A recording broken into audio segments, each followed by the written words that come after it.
Hello friends, welcome back to my YouTube channel Go Agro. So friends, today's lecture is on Principle of Organic Farming. ये agronomy का 8th subject है। ये second year 4th semester का subject है।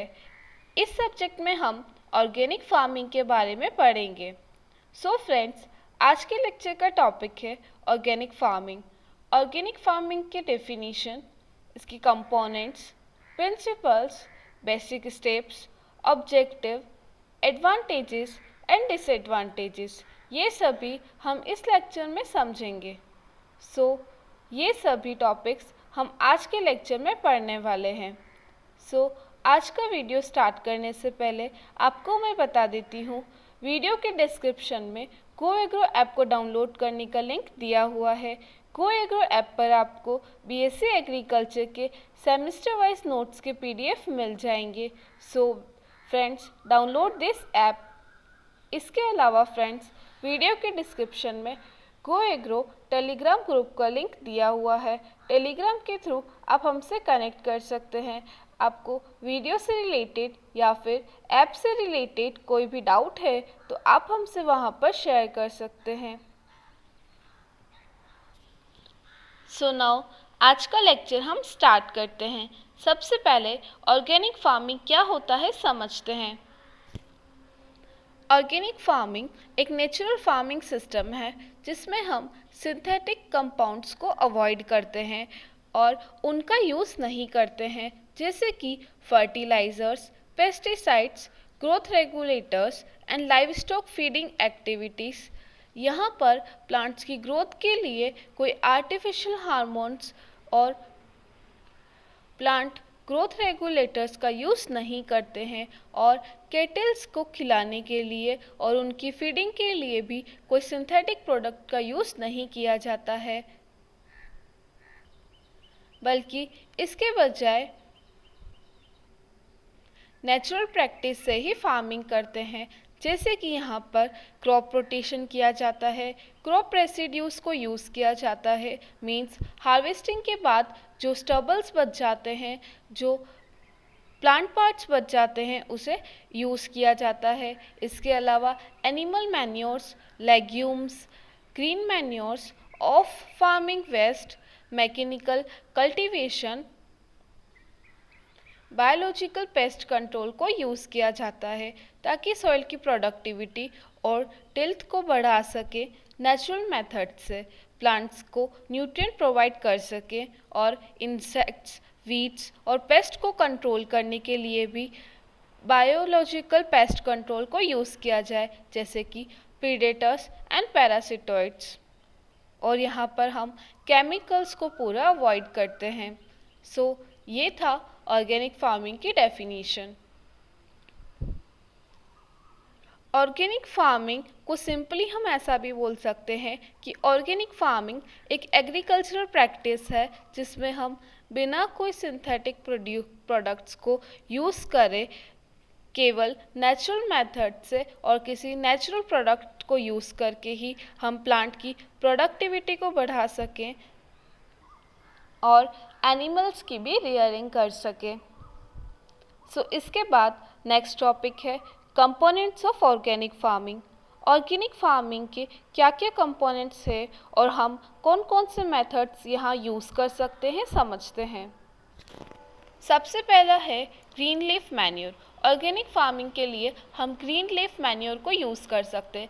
Green leaf manure में जैसे कुछ plants आते हैं, नीम या फिर सनहैम्प, इन प्लांट्स को हम एज अ मैन्योर यूज़ कर सकते हैं। इसके बाद सेकंड है वर्मी कंपोस्ट। वर्मी कंपोस्टिंग एक प्रोसेस है जिसमें सॉइल में प्रेजेंट जो वॉर्म्स और माइक्रो ऑर्गेनिज्म ऑर्गेनिक मैटर को ह्यूमस से कन्वर्ट करते हैं, उसे हम वर्मी कंपोस्ट बोलते हैं। इसको हम फील्ड में यूज़ करते हैं। इसके बाद थर्ड है मैन्योर्स। मैन्योर्स मीन खाद, जो कि प्लांट्स और एनिमल के वेस्ट से बनता है। नाउ फोर्थ है बायो फर्टिलाइजर्स। बायो फर्टिलाइजर्स के एग्जाम्पल हैं Azospirillum and rhizobium.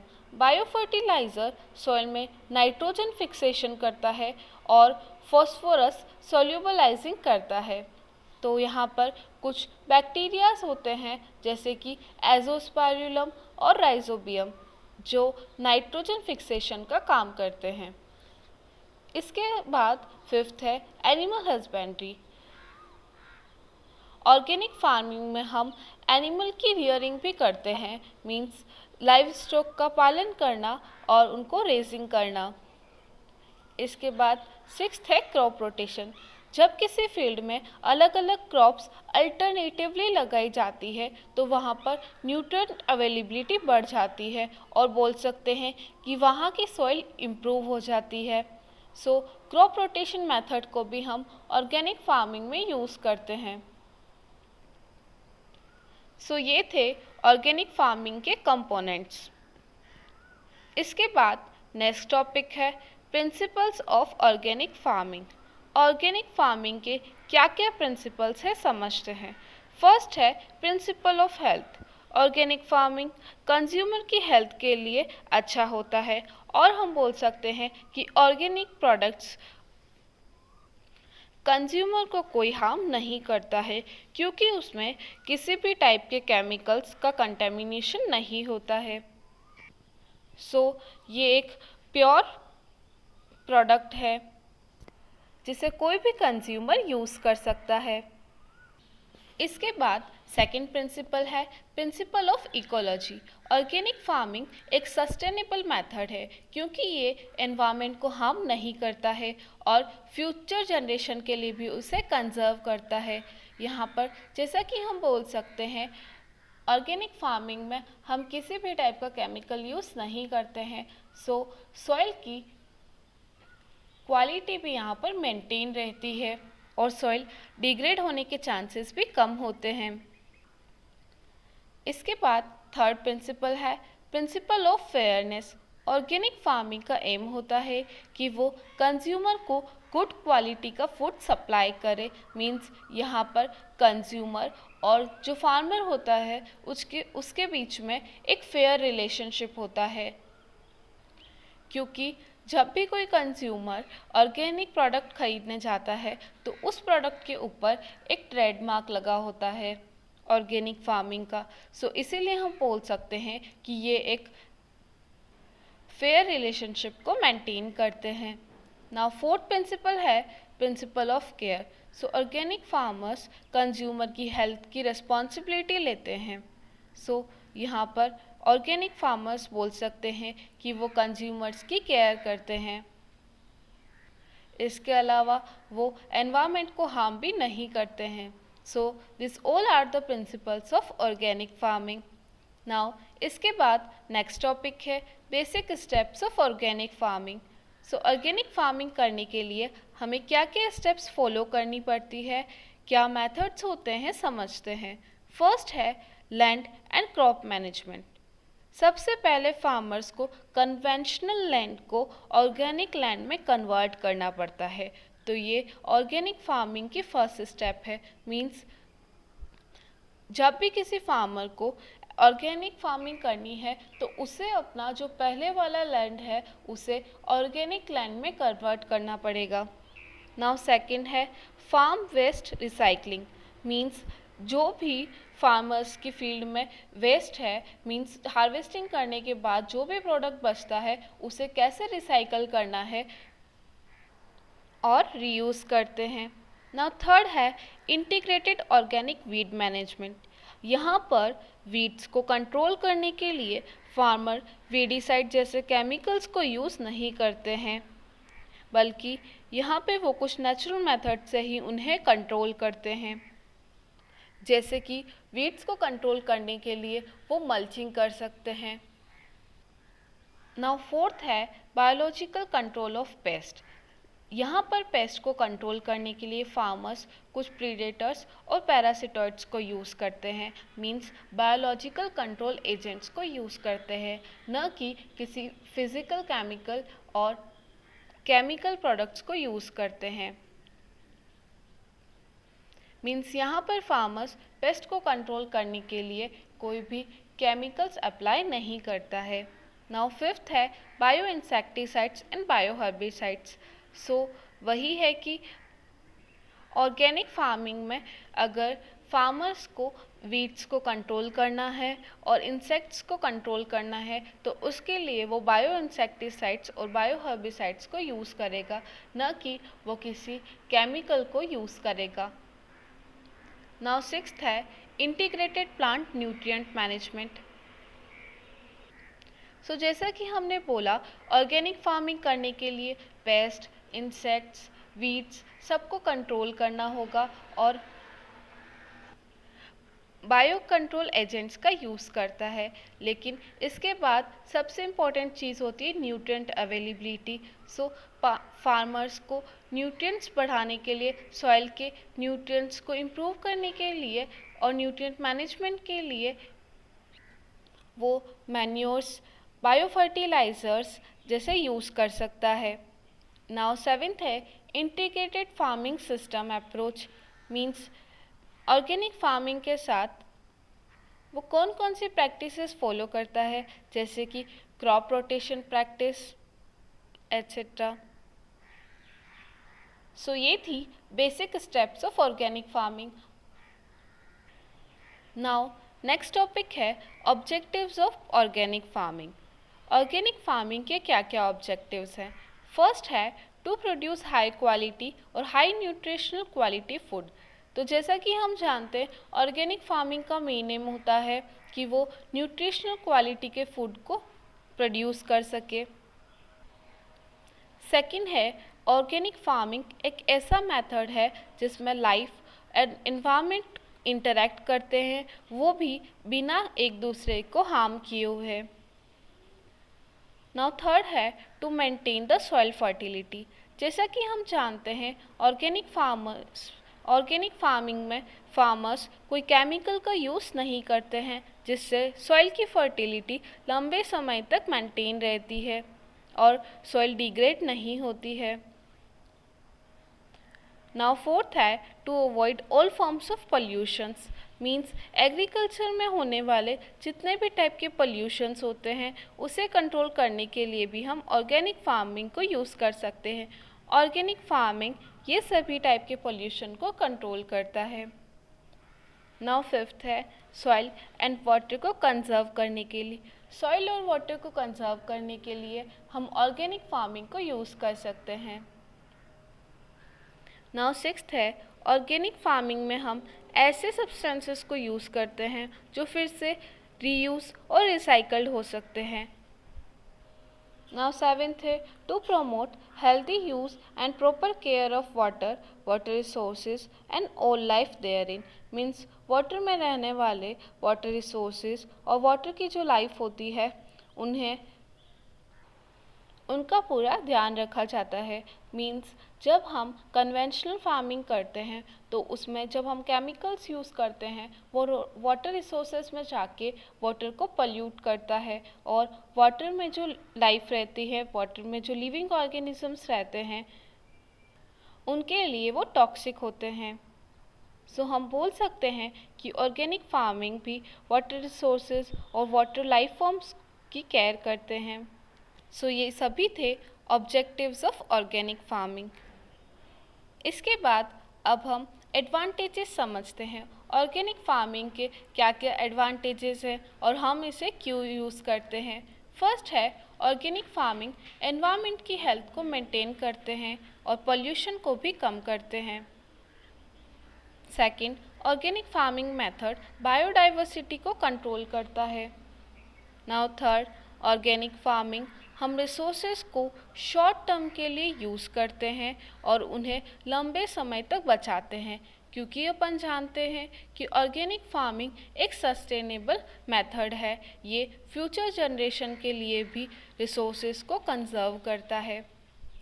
Now fourth है ऑर्गेनिक फार्मिंग सॉइल की फिजिकल प्रॉपर्टीज़ को इम्प्रूव करते हैं, जैसे कि ग्रेन्युलेशन एंड गुड टिल्थ, जबकि सॉइल डिग्रेडेशन को ये बिल्कुल अवॉइड करता है। नाउ फिफ्थ है ऑर्गेनिक फार्मिंग सॉइल की केमिकल प्रॉपर्टीज़ जैसे कि सॉइल न्यूट्रिएंट्स को मेंटेन करते हैं। जैसा कि हम जानते हैं, जब हम फील्ड में बहुत ज़्यादा केमिकल फर्टिलाइज़र्स का यूज़ करते हैं तो कुछ समय के बाद सॉइल डिग्रेड होने लग जाती है। तो हम बोल सकते हैं कि ऑर्गेनिक फार्मिंग सॉइल की न्यूट्रिएंट अवेलेबिलिटी को मेंटेन रखता है। नाउ सिक्स्थ है, ऑर्गेनिक फार्मिंग पॉल्यूशंस को कम करता है क्योंकि ये वेस्ट मटेरियल को कंपोस्ट और मैन्योर में कन्वर्ट कर लेता है और उसे फिर से रीयूज़ और रिसाइकल्ड करते हैं।